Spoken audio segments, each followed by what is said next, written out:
bourdonnement d'abeilles qui dégringolent des tilleuls berce le promeneur qui flâne dans des volutes de tisane.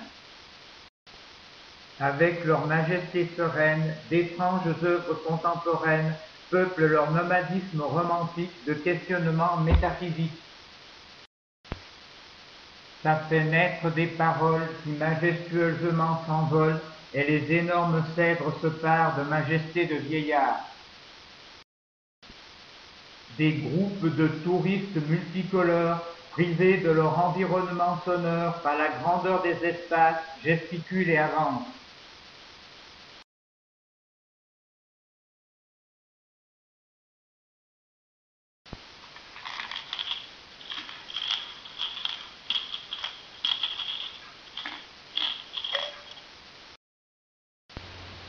Je vois un bijou comme tombé du cou d'une géante de glaise pétrie par le loup de la falaise.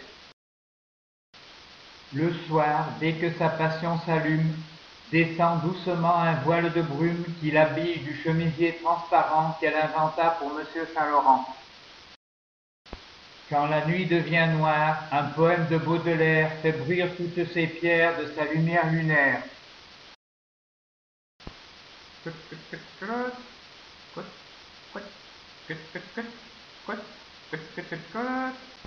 Les alvéoles d'un grillage se font sculpillonnage pour cacher des abris complices dont la vie se fait les délices. Des tournesols affichent la démesure qui les fait se démarquer dans la nature et avec leurs grosses faces naïves accueillent les visiteurs qui arrivent. Leurs gros fils qui s'embrouillent abritent des abeilles que la montée d'une aube trop fraîche a engourdies loin de leurs ruches. D'un tapis de couleurs se soulèvent des fleurs aux corolles étanches où la rosée s'épanche. Usine qui transforme tout ce qu'elle consomme, roi champignon prospère dans un rond de sorcière. Madeleine de Proust, sans le vouloir, une petite troupe d'arrosoirs pénètre un tableau sépia dans l'odeur fugace des lilas. Couleur complémentaire, le petit puceron vert et la coccinelle rouge équilibrent le manège.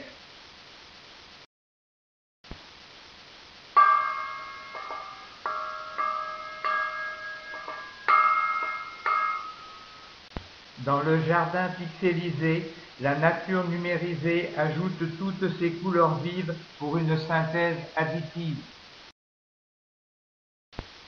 Mais dans un étang, comme un écran, jouent de petits containers aux pixels débonnaires. Quand l'eau frise ou caresse de la brise, ils font les fous et l'image devient floue.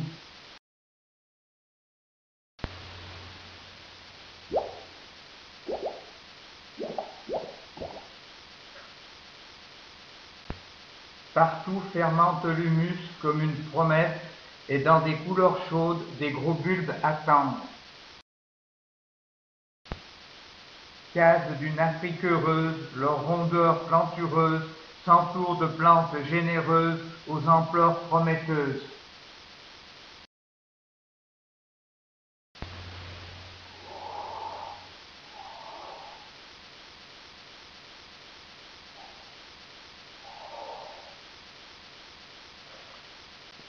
Adoucies par des couleurs végétales se gonflent des formes minérales, et devant nos yeux naissent des dunes bleues. Mais ces dunes sont trop bleues et sur leur dos houleux s'agitent des algues qui flottent sur des vagues.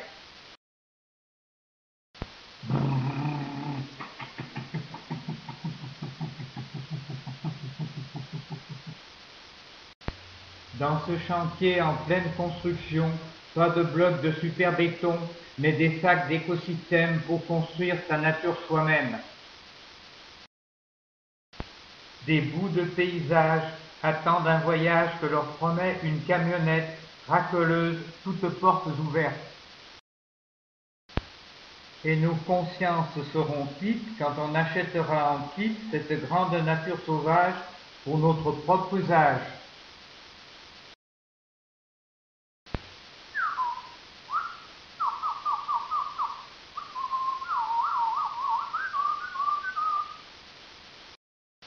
À travers des stores aux fleurs éphémères, naissant le jour et mourant le soir paru, j'ai pu regarder le jardin dans la rue. Des plantes colonisent des lampadaires dont les branches s'emplissent de terre, et des piétons à petites enjambées y caressent des tapis enherbés. Pimpou, pimpou, pimpou, pimpou, pimpou. Des poches de sang pendent pour soigner des plantes malades. Toute une végétation languit sous perfusion. Des arbres marchent avec des béquilles, des bandages entourent leurs chevilles, des végétaux gardent le lit tellement ils sont amollis. Les armoires à médicaments remplacent les nichoirs d'antan, les œufs se font gélules et les graines sont des pilules. Coucou, bonjour, coucou. Son devant rassure, un peu kitsch, car on connaît ces décors pastiches, mais de la roulotte nous allons sortir en ayant découvert notre avenir. Blanc, transparente, fausse pente, Madame Irma est une bonne voyante. Son avenir d'une beauté irréelle, à notre imagination fait la part belle. Bouh!